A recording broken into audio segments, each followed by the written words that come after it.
So, in today's training, there's 5 main things we're going to cover. The first thing is we're just going to go over,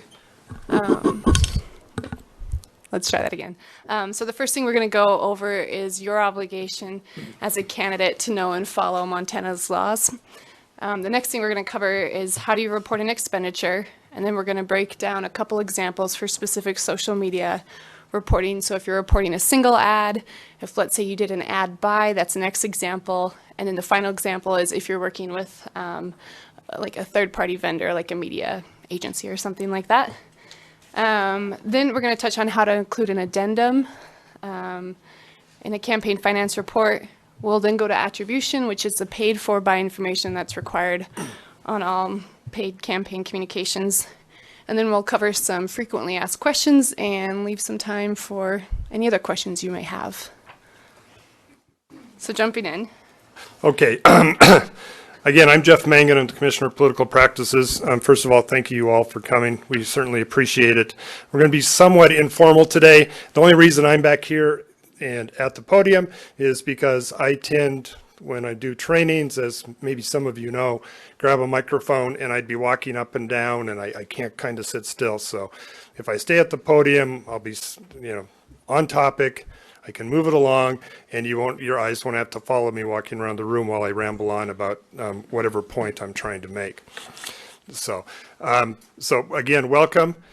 Just so you know, we will be doing in the spring a number of trainings across the state like we did a couple of years ago, both in person and they'll be available live streamed or through video conference. We'll be getting that schedule out sometime in January. So I know a number of you traveled today from, as far away as Billings and the Billings area and the Kalispell area. We certainly appreciate that. We're going to try to make it a little bit easier for you in the spring so you don't have to travel as far, or you can enjoy it from the comfort of your own computer while you're at home if you can't make one of the in-person trainings. So with that, requirement of candidates. Don't do this to scare you, but just to let you know that it is ultimately the responsibility of the candidate and the campaign to comply with all campaign finance, Montana campaign finance law. We will do as much as we possibly can to assist you in making sure you report right. I don't know how many of you have talked to our office, but we pride ourselves on being available and helpful. We'll work with you over the phone. If we have to live stream you in, we will. If you want to stop by the office, if you're in town, we'll sit you down at a computer. We will do everything possible to assist you in making sure you're reporting correctly. I tell folks, my philosophy is, in a sense, is education is our best enforcement tool. If you do everything right beforehand, avoid a complaint, avoid issues, that makes my job much, much easier. I would much rather do this, walk around, ramble, talk, educate, than try to have to contact you because a complaint came across my desk and we have to start that process. Much rather do this. And I'm sure you would much rather do this as well. So we ask that you familiarize yourself with Montana's campaign finance reporting laws. This PowerPoint will be available on the internet. It has links, but go in and read or go in and familiarize yourself with Title 13, Chapter 37, which is the campaign finance section of law, as well as our associated rules in Chapter 4411, and the link will also be there. Everything you need to know, everything that we work from are in the MCA and those rules. That's where we pull all the information that we provide to you and ask you to provide to us. The next slide is, today we're just going to be talking about expenditures and how to report expenditure activity, specifically social media and other paid communications. So you'll be hearing this routinely throughout this presentation, that we require the full name, address, occupation, or full name, address, place of business for who you paid the expenditure to, which election was it in, the date the expenditure was incurred, the purpose of the expenditure, which we'll focus on a lot today, and the amount of the expenditure. So all paid communications must be reported. The operative word there is paid. So whether it be traditional media in your local newspaper, local radio station, your TV station, all those traditional media where most folks, particularly maybe some of the previous candidates or older candidates that use have used more traditional media in Montana, those we're all familiar with. Those we're used to reporting that we put 5 newspaper ads in and reported that to my office, or we did 30 radio spots in the month of October, or created a TV ad and was on the CBS stations for the month of September. What some folks, many folks, are not familiar with, and it seems to have caused a little bit of an issue with some campaigns, are social media advertisements. Social media, as you know, you can get on social media, you can post to your heart's content on the free sites, and those posts that you post free, those if you put a video up or an image up or make some kind of statement through your Facebook page or your Twitter account, and you're not paying to boost it or paying for it to be an ad, those don't need to be reported. You can do that all day long as long as it stays free. But as soon as you choose to pay for a post to be boosted, or create a Facebook ad, or promote a tweet, or buy a Google banner ad, or put a YouTube ad up, any of those type of things, they become paid communications. And like any other traditional media, any other paid communication, it's your responsibility to report those expenditures just like you would a newspaper ad, a television ad, or a radio ad. And with that, I'll turn it back over to Katie. Okay. And so the whole reason we do this too is it gets at the heart of why is disclosure of political ads so important and critical. And it all comes down to transparency.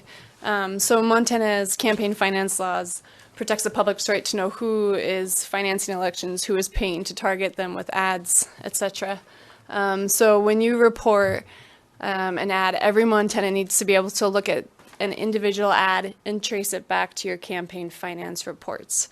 And they also must be able to tell each ad apart from other similar ads. So if you have 1,000 Facebook ads, they need to be able to identify that one single Facebook ad. Or if they hear one radio spot and you did 200 radio spots, they still need to be able to go in and identify that individual ad they heard. And so this is made possible for the public to be able to go back and trace, who's paying for communications and where's the money coming from through CERS, which hopefully you're all familiar with. But that's the campaign finance database where you'll all be entering in expenditure and contribution information. And because it's a public database, it means that any candidate or any member of the public can go in and find your expenditure data. So for example, with this Craig Brown for Mayor Facebook post, if Craig Brown entered this into CERS, this is exactly what it would look like. And the highlighted bit is the expenditure that a member of the public could see, or a member of the media, or any peer could see. And then this is especially important because social media is changing. So for example, with Facebook, they now have Facebook ad libraries. And what that means is that anytime you put money into a Facebook post, within Facebook itself, it now houses that information. So anyone can go in and see how much money did you put into the ad, who were you specifically targeting with the ad. So this information has become even more publicly available. And so somebody needs to be able to see this Facebook ad library for an ad that you've posted and then be able to trace it back to your campaign finance reports. Okay, and then just to reiterate, Jeff covered this, but specifically with expenditures, just keep in mind there's always 5 things that you need to report. Again, what entity did you pay for the expenditure, what election did the expenditure serve or benefit, the date the expenditure was incurred, the purpose of the expenditure, and we're going to dig into that a little deeper on the next slide, and then the amount of the expenditure. So those 5 things, keep those close in mind whenever you spend money for your campaign. I'm going to jump in here real quick, Katie. The reason that's important under our Disclose Act, it's in law and it's in rule. It's nothing new that started in the last year, started with social media. It's the same reporting requirements that we required, like I said, for traditional media. It's just a little bit more difficult now because social media is so instantaneous. You can literally, a candidate can literally look at his phone and say, God, I love the way my family looks in this image. And I'm going to boost it, and you kind of boost it for a few days and forget about it. Folks can have several of those type of ads, but whenever you choose to pay for it, it needs to be reported.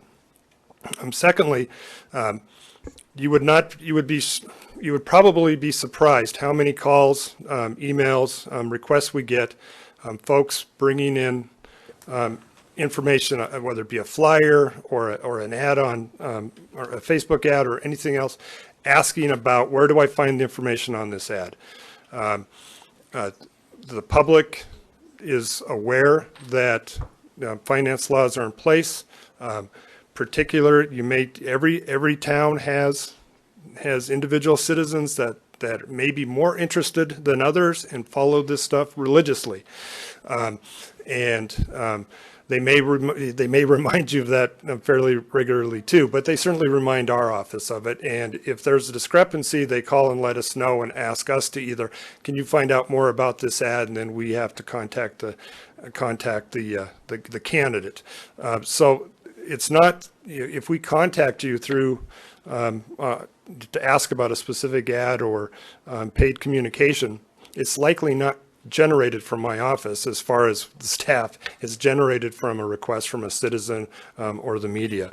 As many of you, or some of you may know, about a month ago, Montana Public Radio did a deep dive into Facebook ads on statewide candidates, looking to see how much money candidates were putting into their Facebook buys.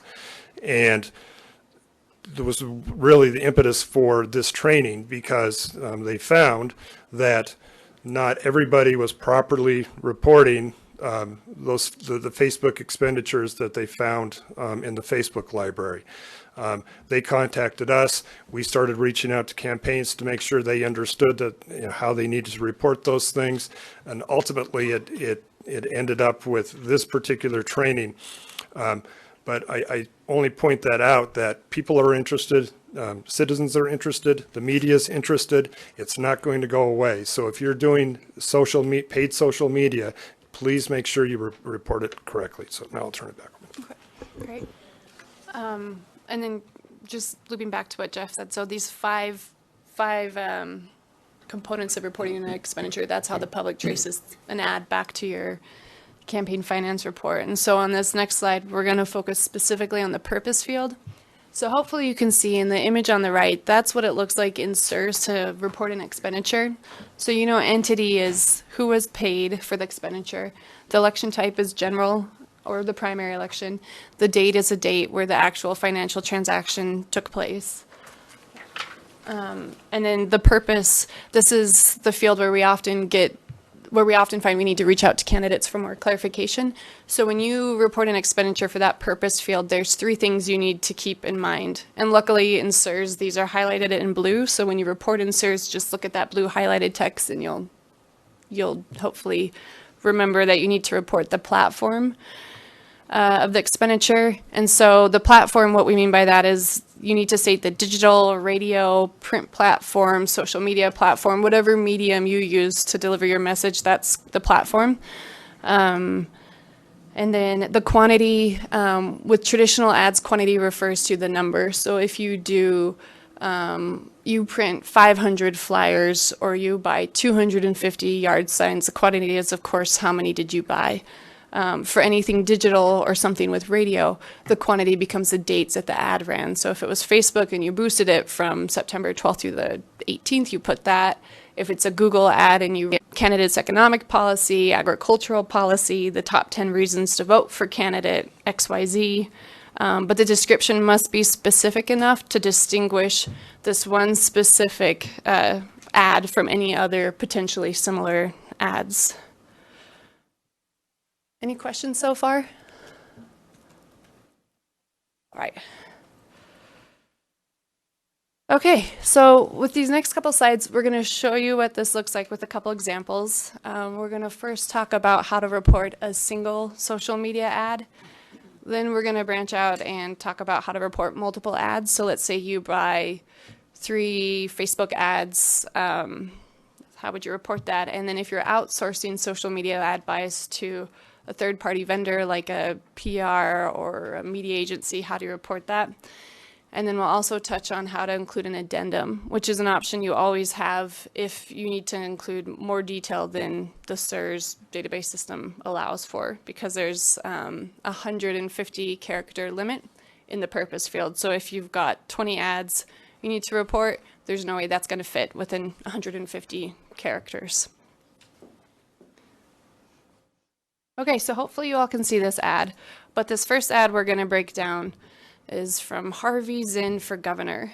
And the text for the ad says, Zinn's economic policy is the best policy. Here's why. And, click the link for all the details. So when you would report this, or when Harvey Zinn would report this as an expenditure, it's a Facebook ad. So the entity would be Facebook. The candidate knows that this ad is it's working towards convincing voters for the primary election, so the election type would be primary. The date Harvey Zinn's campaign purchased this ad was on December 5th of 2019. And then for the purpose description, we already know it's Facebook, it's a platform, and the quantities is the dates the ad ran, and it ran apparently starting today, December 5th through December 12th. And then the subject matter, it can be simple as stating Zinn's economic policy. And the final thing that Zinn needs to report is the amount. And the Zinn campaign paid $30 for this ad. So those are the things that they need to disclose when they report the expenditure. And then when they report that in SIRS, here's exactly what it looks like. And it's that same data, those same 5 fields we've been talking about. You can see the entity is Facebook in the top, the election type, they've selected primary, the date, they use that calendar option to say 12/05/2019. And the purpose, they say the platform, Facebook ad, economic policy, and then the dates that it ran, December 5th through the 12th, and then the amount that they paid for the ad. Any questions on reporting an individual Facebook ad? All right, I can't wait to see your C5 campaign finance reports. You're going to crush it. All right. So in this next example, Harvey Zinn's campaign decides, all right, in this moment we want to buy 3 ads. And in this screenshot, you can see in the very top line, I've highlighted it in yellow, but anytime a member of the public looks at Harvey Zinn's ad library, they can see the dates that the ad ran. So the first ad says, he's using the same one again because it worked so well. Zinn's economic policy is the best policy. Here's why. And that ad ran from October 28th to November 5th of 2019. The second ad said, vote Zinn to increase public safety in Townsville. So we know the subject matter for the second ad, and that ran October 31st to November 5th. And then the third ad said, the Construction Trades Council endorsed Zinn as the best option to lead Montana. And that ad ran from November 1st through November 5th. So when the Zinn campaign goes to report this ad, they know that the ads ran for the general election. They know that the total ad cost was $150. They paid $40 for ad number 1, $60 for ad number 2, and the third ad cost $50. So that kind of breaks down in a bit the 5 fields that you need to enter for an ad or an expenditure. So when the Zinn campaign goes to report this in SIRS, it'll look like this. So again, those same 5 fields. The entity is Facebook. The election type is the general election. The date the ads were purchased, because they decided we're going to run these 3 ads, and October 27th, 2019, they purchased the 3 ads. And then in the purpose, if the Zinn campaign tries to put the dates for each ad and the subject matter for each ad, there's no way they're going to get that in within 150 characters, so they're going to need to use an addendum. So in the purpose field, if you use an addendum, you always write "see addendum," colon, and then you reference what expenditure are you pointing the public to with the addendum. So they said "see addendum 3 Facebook ads." And then in the amount field, you put the total amount for the singular expenditure by. So that's how that looks in SIR. So now that they've done an addendum, what does an addendum look like? And an addendum is pretty straightforward. All you need to do to include an addendum in a C5 or a campaign finance report of any type is to note in that purpose field in SIRS that you've got an addendum, and then you send us an email. So you always email cppcompliance@mt.gov, and then this is just a fake treasurer, but the email's from the Zinn treasurer. And then in the subject line, you need to identify, of course, who's a candidate, what type of campaign finance report is it, and then what is the report period that the campaign finance report covers. And then just identify what line item are you talking about, so what expenditure. So in the subject line, you have addendum for Harvey Zinn's C5 campaign finance report, and the report covers October 1st through December 31st, 2019. And this addendum is for a $150 Facebook expenditure. So that's how that then leads the public to figure out what is your addendum referencing, or media, or whoever is looking at your reports. And then just in the body of the text or as an email, you include that specific individually identifiable information for each ad. So you can see in this chart in ad 1, ad 2, and ad 3, the Zinn campaign broke down what's the subject matter for each ad, what are the dates the ad ran for each individual ad, and then how much did each individual ad cost. Yeah. So to be clear, the addendum is the email. Yeah. Send it, so that chart, you made that up, but we might just list it, we wouldn't necessarily have the boxes. It's not a form. It's not a form, nope. And you can send it either as an email or you can send it as an attachment. And then what happens is we'll upload the addendum to our hard copy database.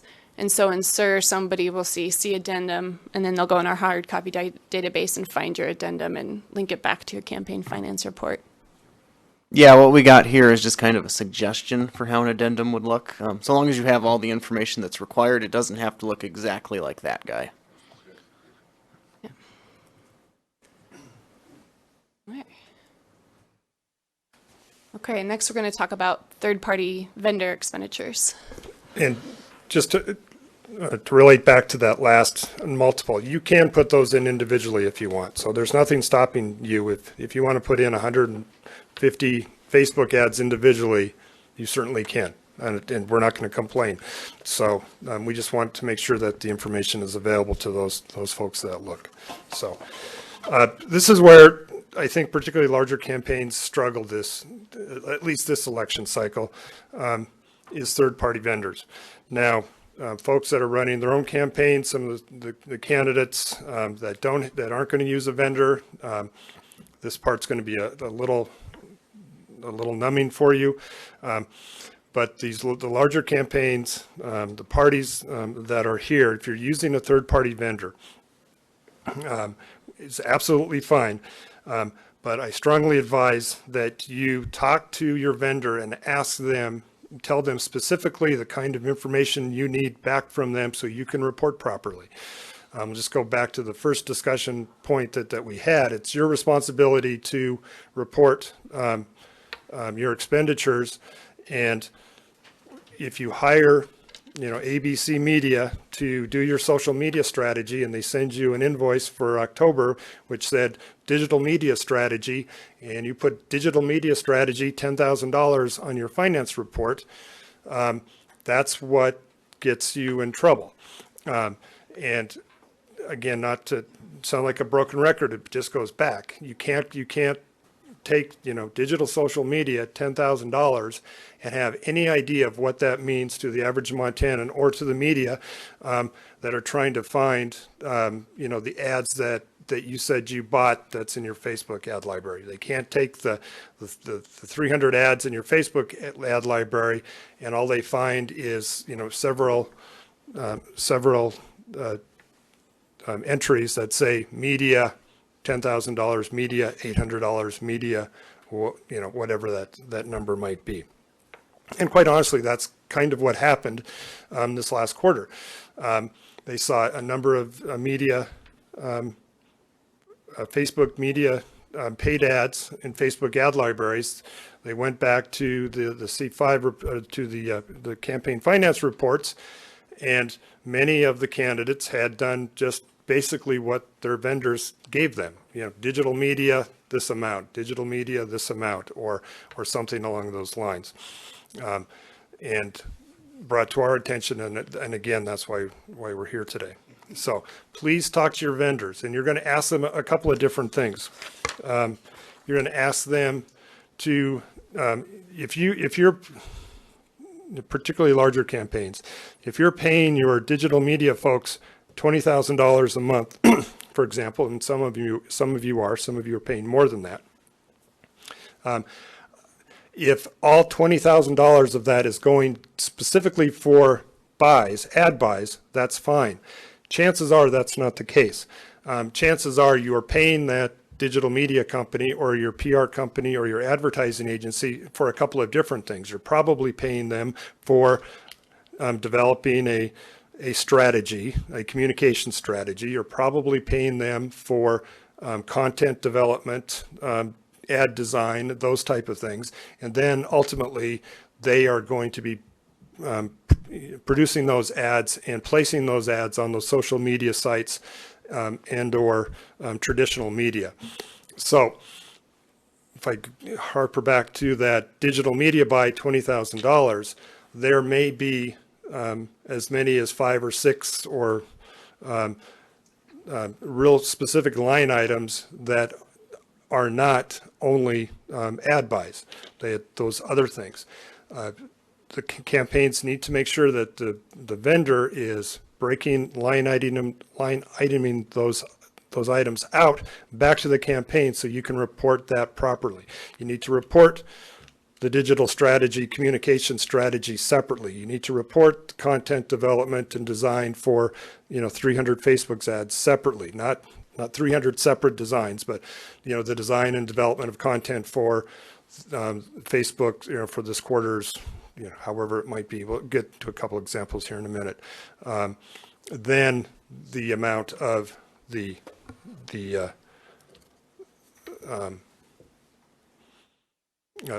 Facebook ads and the ads themselves. Again, the reason for that is if you're saying that all $20,000 that month went to Facebook ads, and the media, like they go in and they add up all of those, from your library, because it tells you in Facebook how much money approximately that you spent, and there's only $10,000 in there. The question is going to be, what happened to that other $10,000?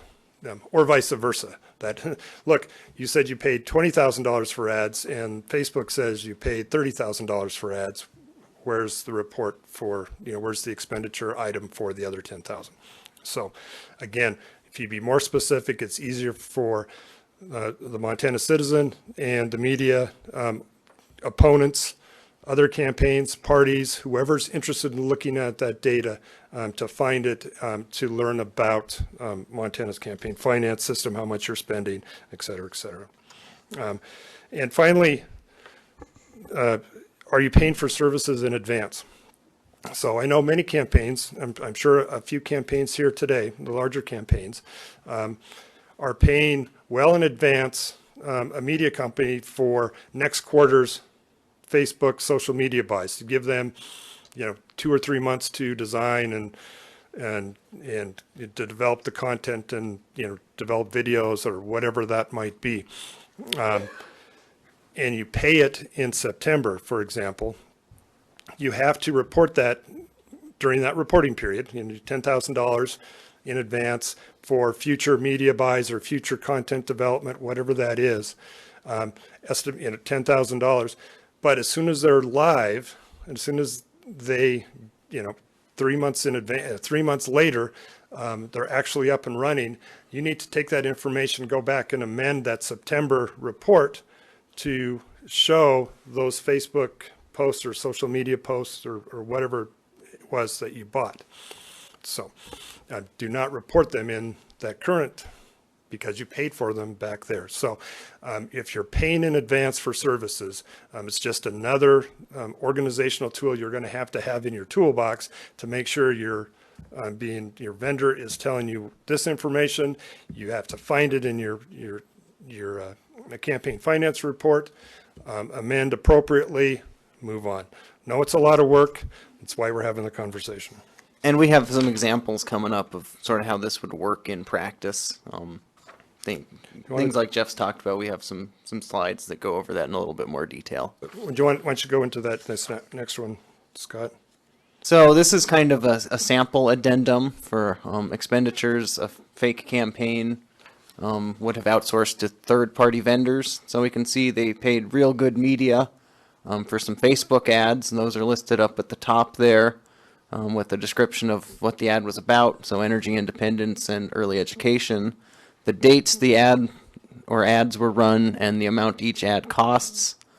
Then you see we have development and design of Facebook ads. So for example, development of design of 8 Facebook ads. That's pointing out that the media company developed and designed the Facebook ads that are listed above, and shows what the campaign paid for that development and design.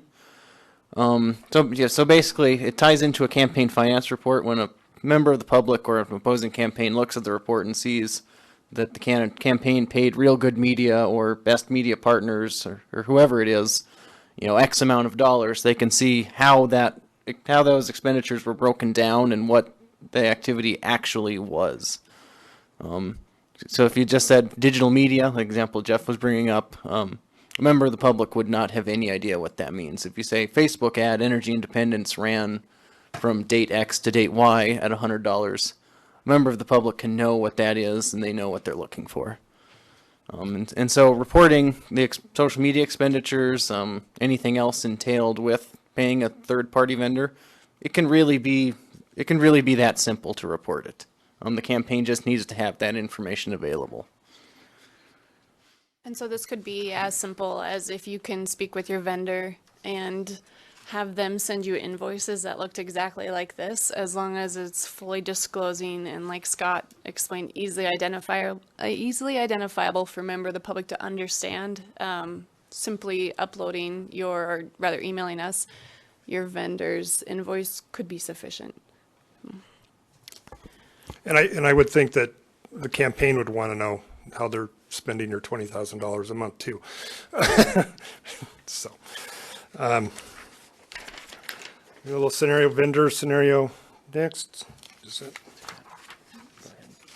Go ahead. So, Tony Stark's running for governor. And paid $1,000 to Best Media in September 4th to design and future develop Facebook ads. This campaign report had to be, I'll pick a date from this last year, it had to be, October 5th? Yeah, so we're going off Okay. theoretically the October 5th report, so covering like July, August, September. So since Tony Stark's campaign paid, wrote a check for $1,000 to Best Media Business on September 4th, they were required to report that expenditure. Even though they don't know exactly how that money is going to be spent, because Best Media wanted that for, so they could develop an ad that wouldn't run until, or ads until the fourth quarter.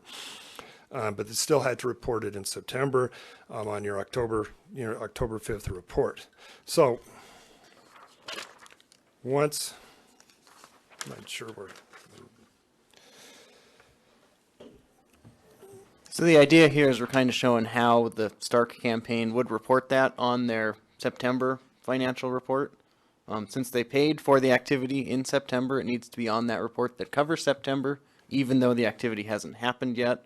And the start campaign probably doesn't know what the activity is actually going to end up being. You know, they don't know if it's going to be a Facebook ad touting his education policy, environmental policy, a picture of his family. You know, I'm sure he has no idea, but he still needs to report that he spent that money, and he kind of needs to estimate what they think it's going to be. I'm sure the vendor has an idea of what they're going to be doing that's been relayed to the campaign. So the purpose we have in here is future social media ad buy and development for Facebook and Instagram. And so then once they report that, let's say then the best media business goes through and develops these social media ads, and then it's made known to the campaign what did their $1,000 specifically purchase. Then they would go back in and amend that C5 and include more information, because you can always go in and update a C5. So if you have an expenditure that you pay for, and then the way the public would see that expenditure occurs after that reporting period ends, you then go back and you add in that information. So with this one, it's exact same information as the previous one. It's for best media business. The date of the activity still stays the same, because that's when the financial transaction occurred. But the only thing that changes here is the purpose. And the purpose here says, see addendum, development and posting of 3 Facebook ads. So now the public can know this purchased 3 Facebook ads, and then the campaign included the dates that they ran from October till December 1st. And then, of course, because they included an addendum, hopefully you know what comes next, then the start campaign would send us an email. And this is a form that, of course, you can interpret, like Scott said. But in the subject line, they've identified who's the candidate, addendum for Tony Stark's C5 campaign finance report covering, and then they know the specific date it covers, and then they identify what expenditure are they referencing. And then they include an attachment, and it identifies those 3 ads in an individual way so that each ad has its own description, the dates the ads ran, and then the individual costs for each ad. And then you'll notice the last line, it says development and design of 3 Facebook ads for $845. You run the ads and then you just subtract back, from $1,000. What if the original expenditure of the $1,000 resulted in something you didn't want? That stuff. You have to go back and do an addendum saying we didn't. Yeah, so the campaign would still have to report the money they spent. On the first one, but then you have to do an addendum saying.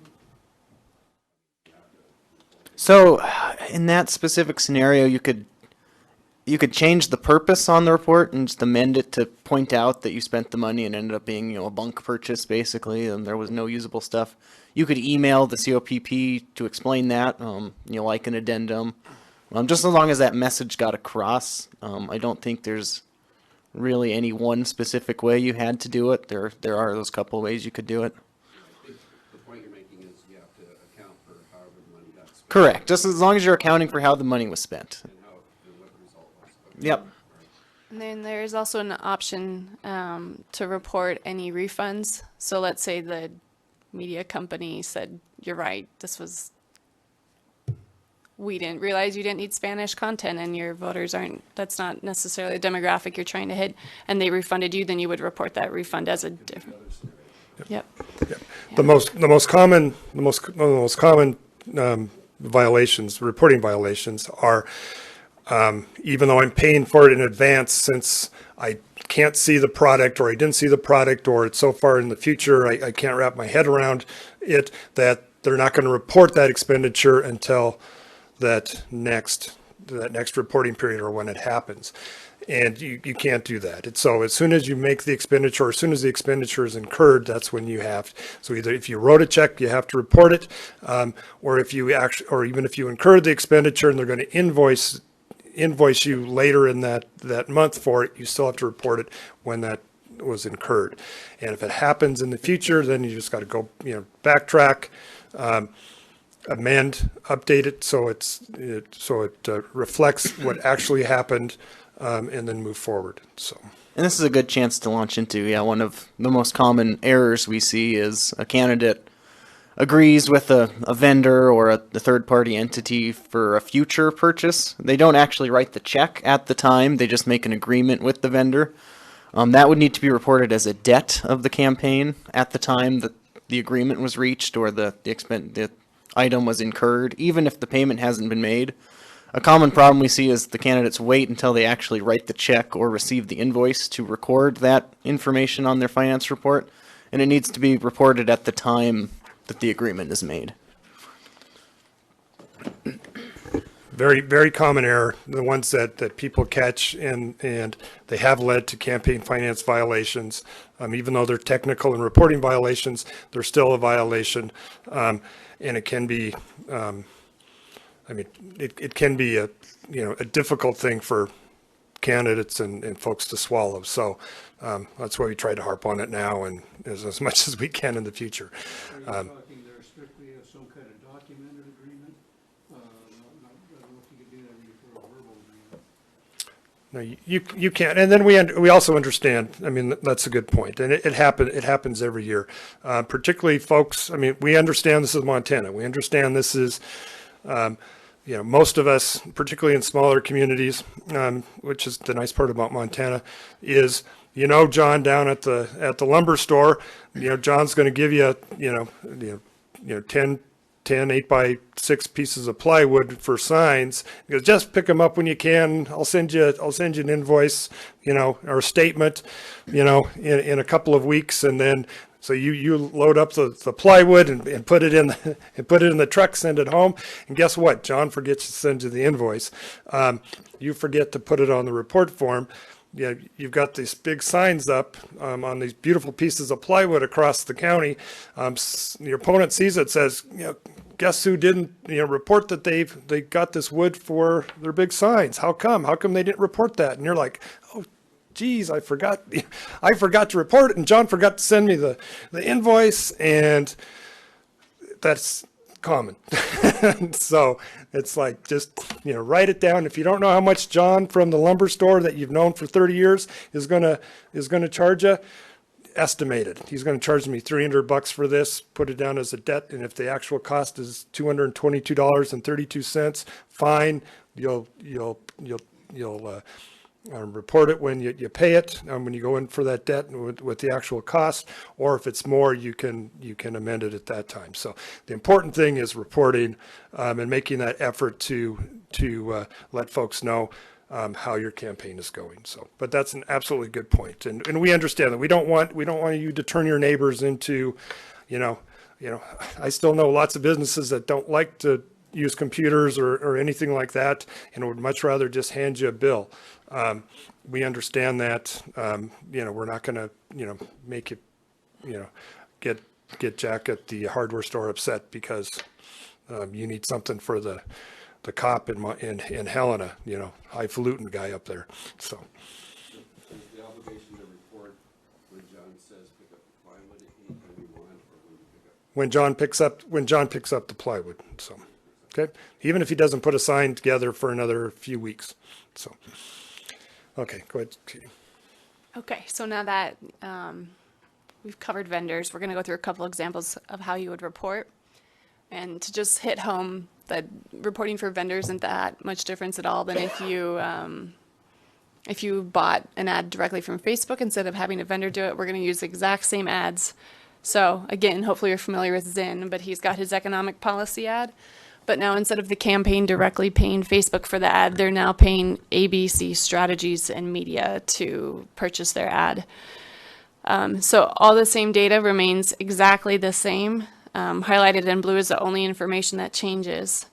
And so when the Zinn campaign goes to report this in SIRS, all the data remains the same, but because the money from the campaign went to the vendor of ABC Strategies, that's now the entity that received the money of the expenditure. So just one simple change between if the campaign pays for it or if they pay a vendor to purchase and manage the social media ad. So for this next one, again, we know these three ads. The only thing that's changed is, again, now it's not the Zinn campaign paying Facebook for the ad. The Zinn campaign is now paying, again, ABC Strategies and Media for these three ads. So again, all the expenditure fields remain exactly the same in CSRS, with the exception of, instead of saying Facebook, because they didn't give any money to Facebook, they now put ABC strategies and media. And then, of course, they include an addendum. So then they email that to the COPP, and the only thing that changes, again, it's highlighted, the entity that received the expenditure was not Facebook, it was ABC strategies and media. Any questions on reporting Facebook or other social media expenditures to vendors? All right. Yeah, in the back. I wonder about, do we have to, for example, do we employ a company, employ an individual? Do we have to, for example, file a 1099 or anything like that? Do we know? So the question was, if you pay an individual to manage your social media buys, do you need to fill out a 1099? If you're we only concern ourselves with with campaign finance, and so we would suggest that if you have questions about labor, or making sure you get the proper tax paperwork from the company, that you consult your own counsel, or with that. Thank you. All right. So for the next bit of the training, hopefully you all got something that looks like this. It's a piece of paper with these 3 ads, and then a screenshot of what it looks like when you enter an expenditure in CSRS. Because hopefully some of you are feeling brave, and you're all now very good at expenditures, but we're going to break down how would you report this ad buy in CSRS. So just from you can tell that the candidate's name, ooh, that was loud, sorry. The candidate's name is Patricia Haynes Smith. The campaign paid VVG strategies on June 1st to manage this ad buy of 3 ads for the primary election. So does anyone want to take a shot at what would be the entity that they would report for this ad buy in CSRS? You get 10,000 points if you get it right. All right, lady in the maroon, VVG. Yes, that's correct. And then for the election type, pretty obvious. Yeah, it says on the slide, but that'd be the primary election. And then what would be the date that they would put in for this 3 Facebook ad buy that VVG strategies made?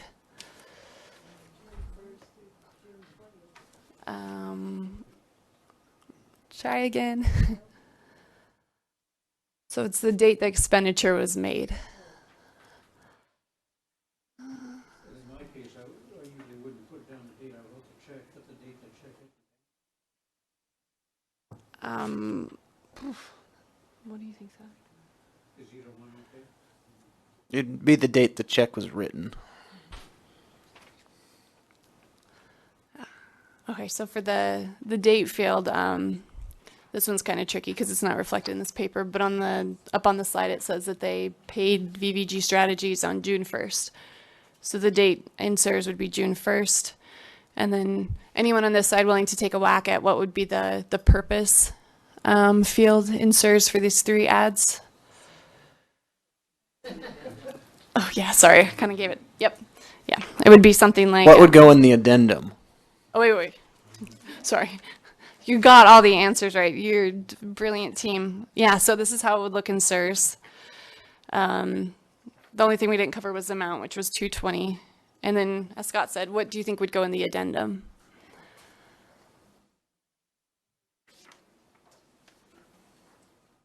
So how about let's start with the subject line. Slides so they can see the ads again. Oh, they got this. It's probably easier to see on the slideshow. Yep. Yeah. All right. Yeah, we'll just hop to it because it's a Thursday. Okay. So for the addendum, they email CPP compliance. In the subject line, they identify which candidate are they talking about, what campaign finance report are they referencing. So they put in the dates that in this case, the C5, what were the dates that the C5 covered, and then once it's the specific expenditure that they're referencing. So they've got a $220 expenditure to VGG Strategies, and a typo apparently, because I think it was VVG. And then with the attachment, as you can see, they broke down each ad individually with the subject matter, the dates the ad ran, and then the individual costs for each individual ad. All right. So at this point, does anyone have any questions about anything we've covered? Yeah. Earlier we were discussing third-party vendors and breaking it out in the future for like a Facebook ad as an example that you gave. If they don't know, I know a lot of third-party vendors like to use the word consultation for services for the future. Is there a description you guys would prefer or until we amend the report? Yeah, I mean, this is often one of our most missed or expenditures is when you say consultation, we don't know if it's PR consultation, if it's a communication plan consultation, if it's a dietary consultation for the candidate so they stay in fine form. So be as specific as you can. And then, yeah, so even if you make a guess that they're going to do social media strategy, some graphic design for signs, and 3 other things, and you're wrong, as long as you're disclosing to the best of your abilities as much information as possible, that's good. Because again, like Scott emphasized, if the public looks at consulting and they have no idea what you're referencing, we won't know, and we will. Would you like us to put something like to be amended or something like that on the slip? That Just find out. And again, I think the most, particularly the larger campaigns that leave here today, I think the most important thing you can leave here today with is organize. Make sure you're telling your vendor exactly what you need to report, and then require that of your vendor. It's not going to make them very happy. They can get pissed off at somebody and get upset at me. That's fine.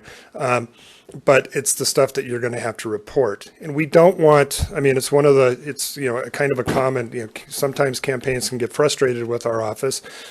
We don't want you to be telling your opponent what your strategy is. That's not the purpose of campaign finance. But it has to be a little bit more than consultation. So we don't need a chapter on why you're paying this person this amount of money and what that they're going to target, this section of town and this section of the state for this period of time. That's not the purpose of the transparency and the disclosure. It's just enough to understand how that money's being spent. And I think if your vendors understand that, they can get that back to you. And if they don't know, well, you'll have access to your ad library. You can see it in your ad library on your page of what they're spending their money on. If it's a third-party vendor, you probably don't have access to their administrative panel on their that they're buying and their ads manager.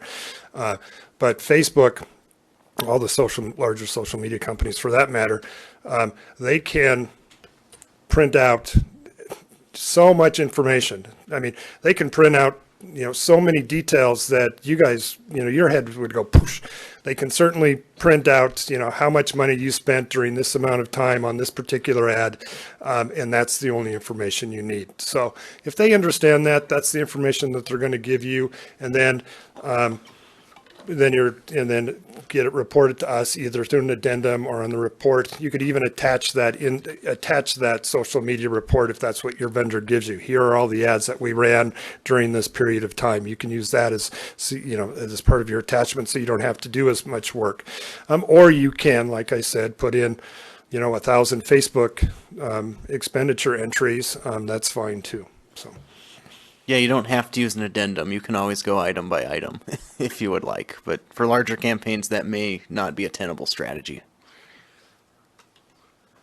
And again, it's not a new requirement. Lots of folks think it's only new because social media is so prevalent now, and it's such a major part. It's replaced traditional media as where most of your most campaign dollars are being spent, at least in larger campaigns, aside maybe from television in the high ratings periods.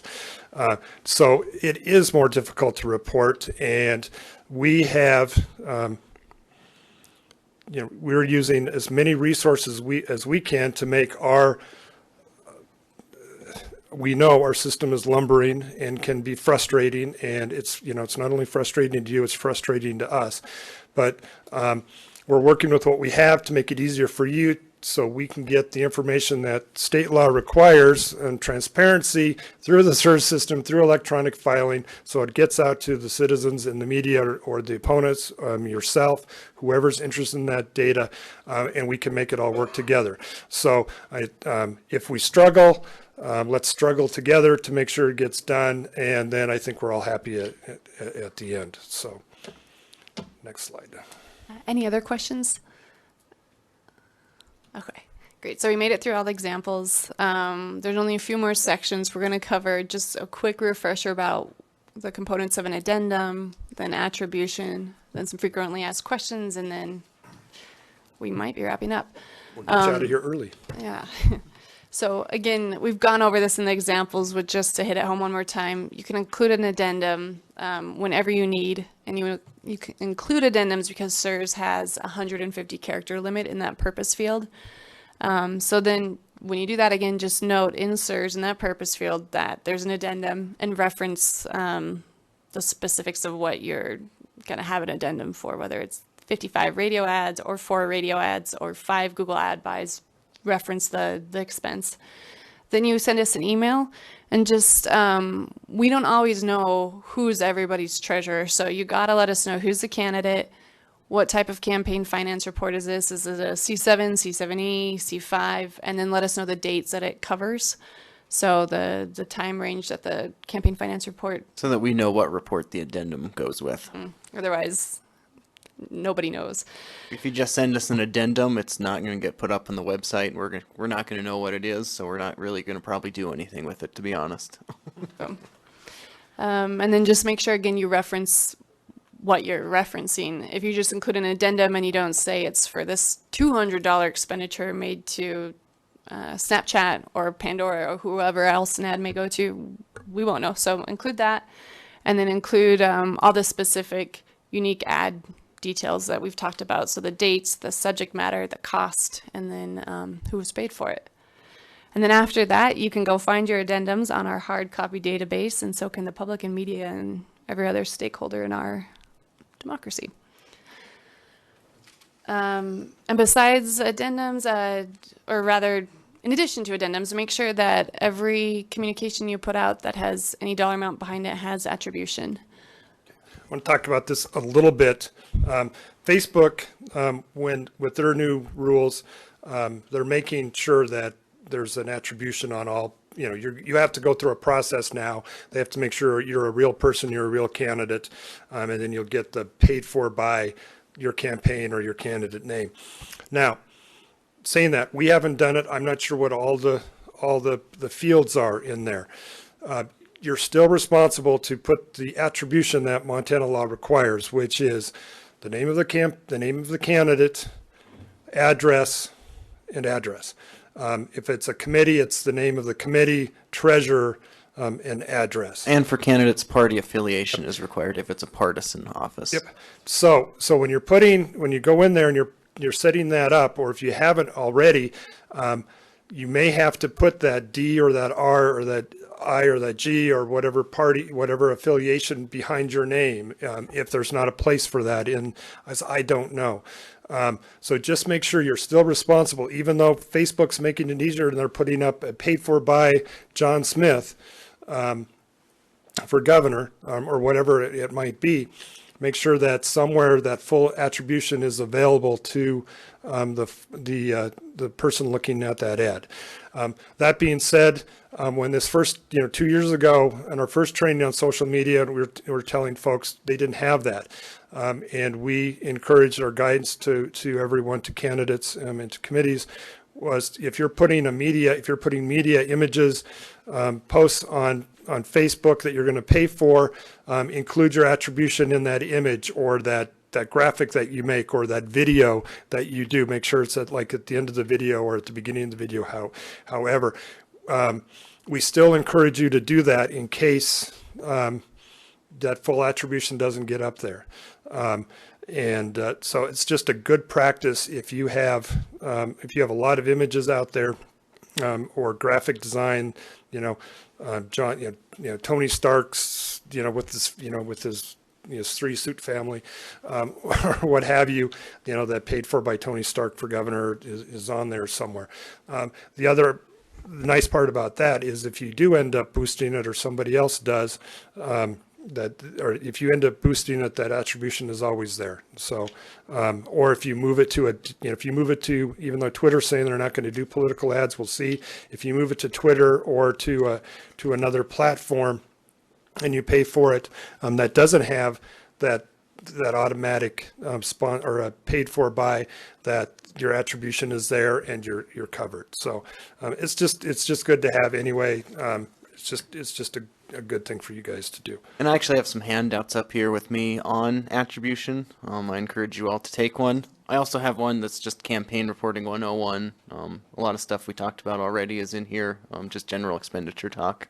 So again, if you want a copy of either of these, just come see me. It's one of the most common, again, it's one of the other most common questions and technical violations is failure to put a complete attribution on. And what the law tells us that we have to ask you to do. So if you have a yard sign out there or an ad out there that doesn't have the proper attribution, we're going to tell you you can't use those, whatever that is, until you get the proper attribution on there.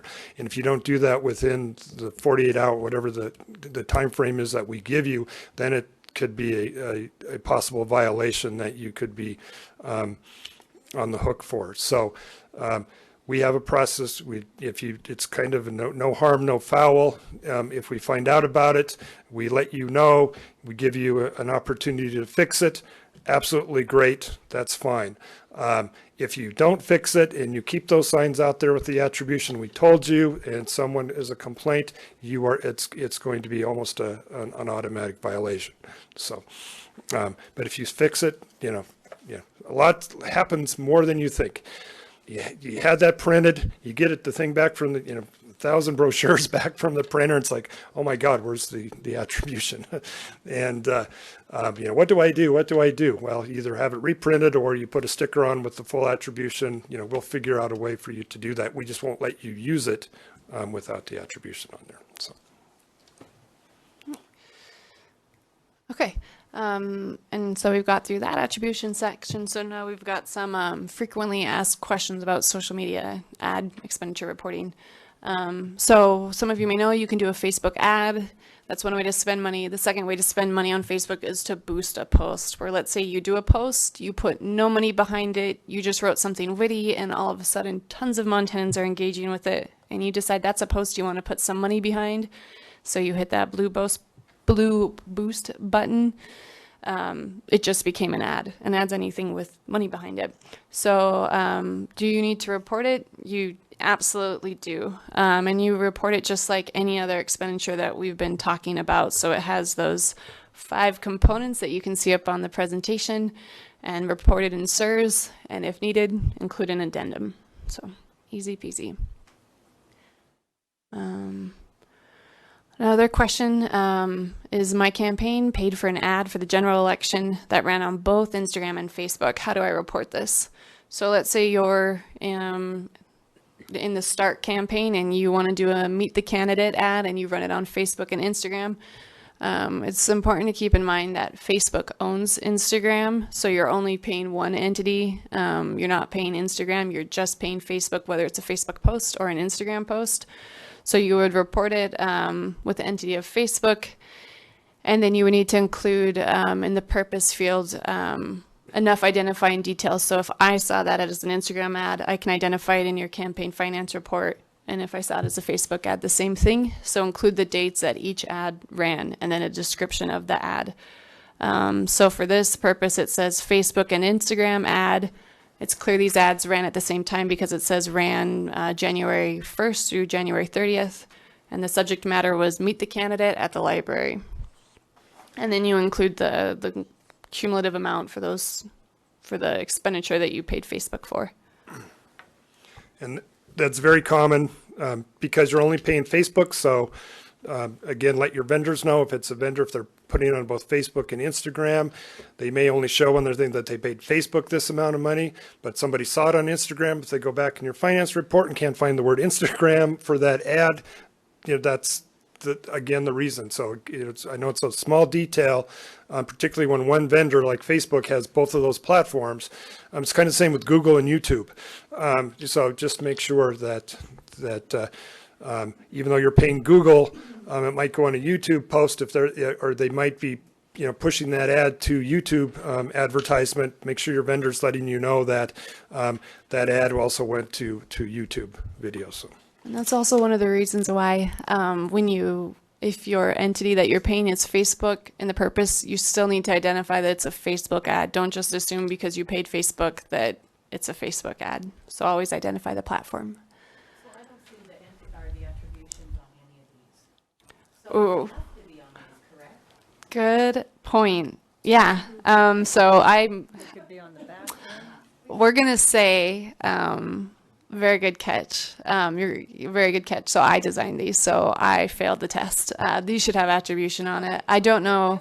No, good point. I like your attention to detail. I don't know how Instagram does attribution, but hopefully they have something like Facebook where it would identify it. But since it doesn't, you're right. The That campaign is should have the way included. you need to think. Yeah. That's the way you need to think. So Double wonderful. her pay. Where is that? It's like we wake up in the middle of the night. Where's the attribution? So that's good. You're hired. Yeah, come work for us. Yeah, good point. Okay, and then the next question is, so you boosted a post on November 6th and you boosted it for 5 days and it performed really well. So you decide you want to reboost that same post on November 20th for another 5 days. Since you've already reported this once, do you need to report it twice and think like you're a member of the public? So if they saw it on the second boosting date, then yes. Well, even if they didn't, yes, you need to report it.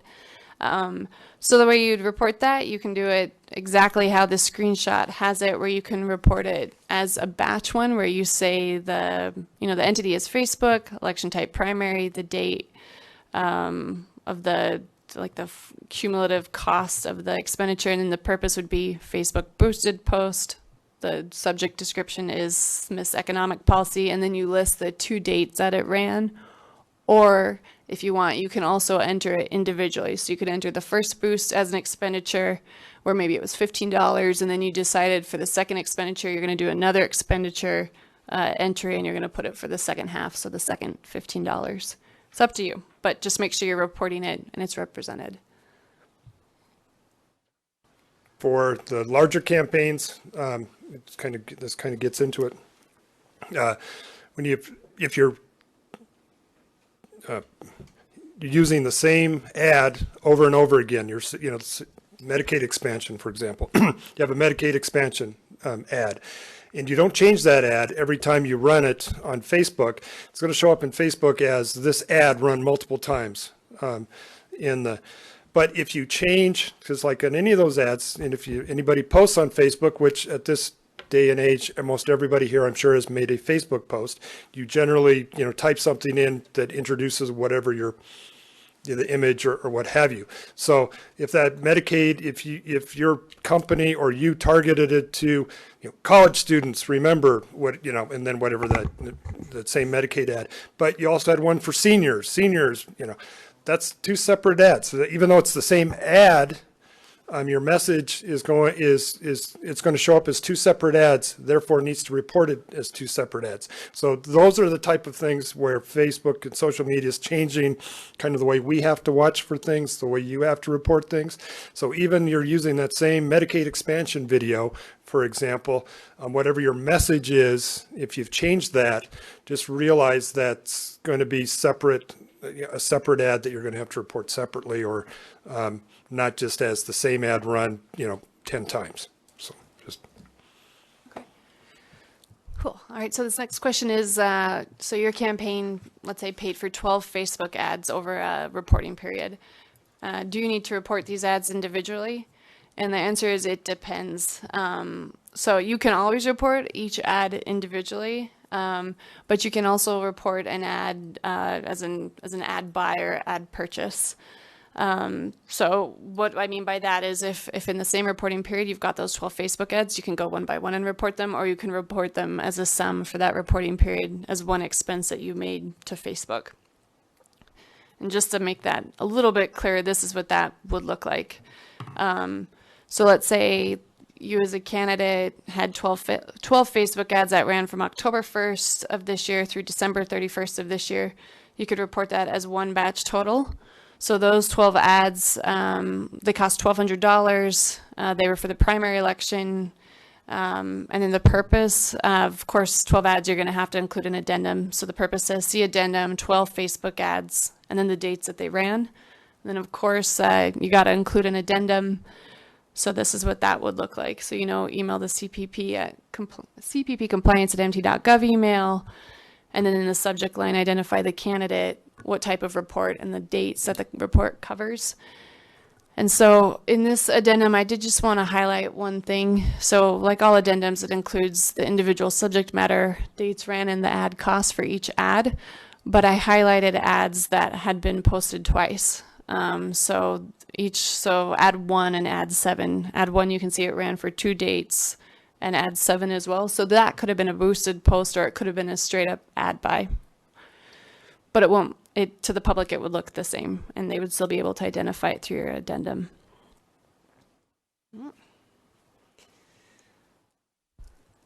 And for this next slide, we just want to hit home. I know when you think campaigns, you might think traditional ads. You guys definitely don't after this training, but anytime you put money behind an ad, whether it's for Google, YouTube, Pandora, Spotify, digital, a digital newspaper ad or a print media ad, or any other social media, or any of the other social media platforms that will be invented before the end of 2020, you got to report it if there's money behind it.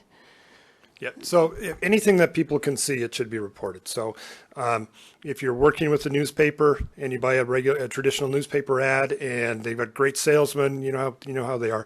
Oh, we can give you 3 of these digital ads through this period on the Buildings Gazette website, or whatever it might be. Oh, that's great. It's only going to cost me an extra $60 more, or what have you. You're going to have to, that would be the newspaper ad and those digital media ads on buildingsgazette.com or whatever it might be. So again, it's this digital age, we just have to think where people see it and where they're going to look to find if it was reported or not. So the same thing with digital, with your vendors. If they're going to make sure you're getting everywhere across the state, and they end up putting ads on places that you wouldn't even think that they might have put an ad, like Snapchat or Spotify or something like that, make sure that they're letting you know what that is so you can properly report it. So. And then happily for you to remember all this, you've got tons of resources. So we're going to walk you through a couple of them. So hopefully by now you've all been to our website, which is politicalpractices.mt.gov. And I'll go through and, open up the webpage and show you the main sites to know. But so within that, well, actually, let's just go. So when you come to our homepage, this is how it looks. And the main information that I think would serve you the best and the quickest will be this upper left tile that says candidate and committee information. So if you click there, for example, when you scroll down, you'll see there's 2 sections devoted entirely to you, the candidate, and your treasurer. So you've got, in part 1, you've got campaign finance laws. This second tab, campaign finance resources and guides, is huge. I really recommend you familiarize yourself and your treasurer as well with this. It's broken into sections about how your campaign will roll out. So the first section is getting started, how to file as a candidate, and how to navigate SIRS. There's accounting and reporting manual for candidates and treasurers. You definitely need to be familiar with that. There's previous trainings we'll put up there. We'll also post this one as well up there, and you'll get it emailed to you. And then the next section is all campaign finance. So it's going to go through how do you disclose contributions. Then section 3 is how do you disclose loans. Section 4 is how do you disclose expenditures? And since ads are expenditures, this is where you're going to want to go to find, let's see, this attribution information link. We'll go over all the paid for by information that we briefly covered. And then jumping back, you've got this guide, how to report paid communications. So everything in this training you can find on this page. So it goes over the difference between an election communication and an electioneering communication. Then it goes over how to report paid communications with really great details. So how to report an individual ad, how to report multiple ads. If you forget everything about addendums, there's a guide here to it. And there's also an FAQ section. So tons of good information on this site, always very accessible to you. And then the 5th section covers what happens after you file a report. So you hit file and then, so what's the next step? So this just breaks down how we go through and check out different inspection reports. And then once your campaign's concluded, we'll send you a final exam where we go back and make sure every change or any missing details were added in before you can officially end the candidate process. Unless you have a constituent services account and a few other things. But and then the 6th point is how to close out a candidate campaign account. So whether you continue, you get elected, or you don't proceed past the primary, you've got all your options there. Yeah, so that's just in section 2. And then you can look here and find all your report due dates. And if you don't know what time period does the report cover, it's here. And then and there's a lot more information. And then you've got this candidate campaign finance form. So if you're not certain whether you should be filing a C5 or a C7 or C7E, you can find it here. All right, so we're going to skip that slide because we kind of went through it. And it's going to be redundant. Okay, and then this is just what we already looked at. So everything from this slide or from this presentation you can find on this page. And then we did want to let you know that we're always trying to make the process of you being able to follow campaign finance laws easier. So there are going to be some new changes coming up. We will be updating our candidate and treasurer guide with the goal of having that for you around filing time, so January of 2020, and that'll be emailed out to all of you as well. And then we're really excited. We're going to make CSRS even more user-friendly. And we'll go to a couple screenshots of that. But if you're not familiar with CSRS, our goal is that it's just hopefully much more streamlined and obvious. And there's going to be help tabs. So we think it'll be much clearer and should be much easier for you all. And then next month, we'll be putting out more training schedules. So as long as you're getting our emails, or you follow us on social media, you'll be aware of all the training opportunities that you'll have coming up and videos and all the resources for you. And then, of course, we're literally a block north of here. So if you're in Helena, come stop in. If you've got questions, if you can't stop in or you don't want to stop in, send us an email, give us a call. Follow us on social media. If you want, you could take your phone out right now and follow us. We post reminders about reports. We post compliance tips. We post fascinating things about the state of campaign finance reform nationally and locally. So you really should follow us. We're very interesting. Yeah. And then just to reiterate, it is your responsibility to know Montana's campaign finance laws, but you're not alone in that process. We're here to support you. So just, yeah, get familiar with these resources. Call us when you have questions. You're not alone in this, but it is your responsibility. All right. So we've kind of buzzed through this. So we wanted to show you just a few of the CSRS updates that are coming. And this is kind of small. So I'll try to describe it for the people in the back. So again, these changes haven't been made yet. This is a teaser for January, but when you navigate CSRS currently, you have Schedule A for contributions, Schedule B for expenditures, Schedule C for debts, and then you have a payments summary and file tab. But with the new changes, it's just going to say straight up contributions instead of Schedule A, expenditures instead of Schedule B, so it'll be really obvious. And then the other thing we're really excited about is we've included help tabs. So the help tabs have tips. They have links to web pages in case you don't remember how to report a paid communication. Yeah, so it should be. It will be much more streamlined, much more obvious, and much more user-friendly. Yeah, so what's on the left is the current SIRS, and what's on the right is the SIRS that is coming. Yeah, and so, for example, this next page shows when you would enter an expenditure on the left, what you learned today is completely relevant for January when these changes are made. But when you entered it on the left, there's not a lot of information, so you just needed to remember it. But now the screen on the right is the new, what it will look like in January when you type in an expenditure. And it's got tips for if you're doing a paid communications. It's got the built-in link to the paid communication page. It's got tips at the bottom. It reminds you how to submit an addendum and the email to contact us if you've got questions. So we're making it so now in every field there's examples that you'll type over. Those are the little gray text you probably can't see from wherever you're sitting in the room, but it'll be much more useful and easy, hopefully. Yeah. Yeah, we don't want to see any more technical complaints, and we want to make it easier for you, and I don't want to have to send out anything that says, oh, we got a complaint because, you didn't properly report a debt, and it's like, so we understand that.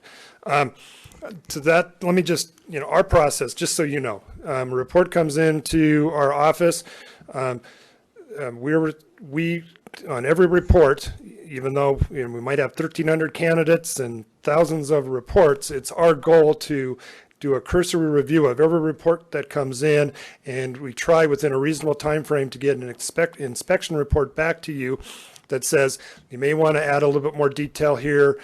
Please take a look at this. You're missing the quantity information, etc. We do that, and we put it in there saying that if you don't do this, you may open yourself up to a complaint and so on and so forth. We don't do that to scare you. We do that to help you. It's not we're not sending these inspection reports out to say, like a hammer. We'd rather make it a soft pillow. It's like, oh, let's get this done together. We're more than happy to help you out, making sure you're reporting correctly to avoid a complaint. And if I never see another complaint, I will be a happy man. And that's and truly that's exactly what I want. I'd much rather do this, like I said before, and we'll continue to offer any assistance we can. But if you get that inspection report, read it. It's not meant to be. It might be fairly blunt. Again, it's not because we want to say, oh, you forgot to do this. Please do this now. It's because this is my 50th inspection report after reviewing 50 reports. From the last 2 weeks, and it's 4:00 in the afternoon, and all you have to do is get this done, and our life is good. I mean, it's so if it's blunt just because we're trying to get through them so we can get the information to everybody. It's not meant to be anything more than assist to help you out. And if you have any questions on those inspection reports, feel free to call the compliance specialist. Their name will be on there. Ask them that, just ask for them specifically. They can pull up that report, walk you through it. If they're not there, we can any of the compliance specialists can pull up that inspection report, and they say, oh, Katie wanted you to do A, B, C, or D. Do you need some help with that? Okay, well, this is how you do it. Great, boom. The only thing we cannot do is we cannot do it for you. As much as sometimes we would love to be able to reach through that computer and say, oh, just do it like this, we can't. Ultimately, it's your responsibility, and we will do as literally as much as we've literally sat people down in our basement with a computer, sat next to them, and did everything but type the keys. Point to the keys, to get it done. And we are more than happy to do that. We'll do it with a smile on our face every single time. We'll give you a cup of coffee. And thank you for coming, and that's why we're there. So, thank you. That's the training. So if you guys have any questions about anything related to what we talked about or anything else, just that you've got questions as candidates or treasurers, feel free to ask. And if you do have a microphone in front of you, if you can just hit the push button, we'll get your voice recorded for whoever watches this once it's a video. I do have a quick question. Following your example of the hardware store, What if Joe at the hardware store wants to give me the wood for the signs? If Joe wants to give you the woods for the sign, it depends if Joe is a corporation or not. It depends. There's a few. If that happens, email us or call us and we'll walk through the specifics, because there could be a lot of different things. So if Joe is just doing it out of the kindness of his heart and it's not out of his business, it would be an in-kind contribution for the value of the wood.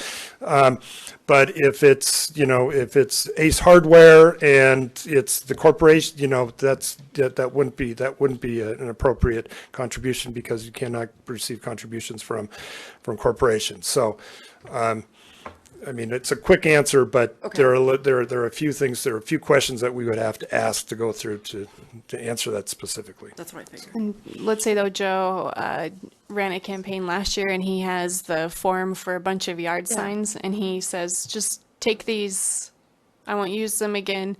You would report that as an in-kind contribution for the value of the materials that he's given you. And those are also subject to contribution limits. So.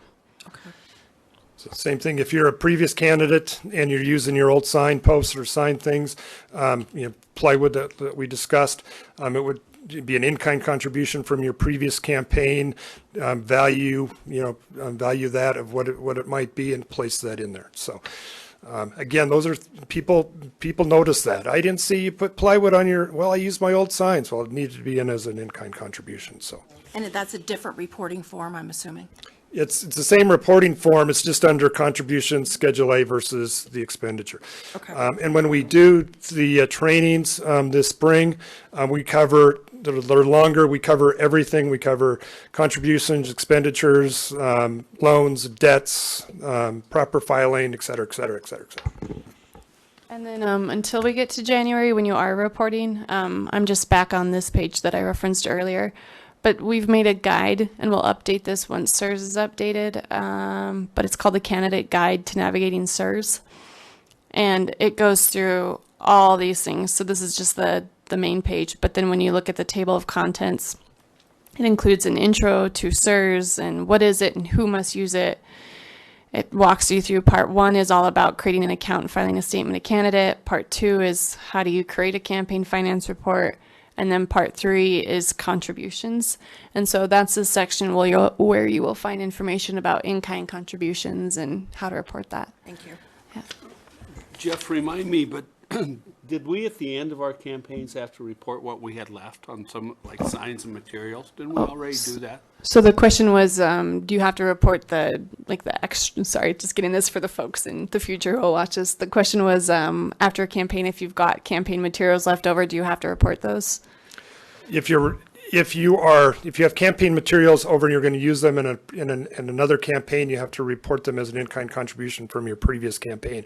If you have leftover funds, when you close the campaign, if you are depending on, say, if you're a legislator, as a representative, you can do two things with that. You can provide it to charity, you can give it back to your contributors, or you can create a constituent account to use those monies, but you'd have to close that account. You cannot use money, you can't use cash from a previous campaign for a new campaign. So, or you can't give that to your next campaign, for example. And so Katie just pulled up again on our website a little link and guide about what you would do with surplus campaign funds after a general or a primary election.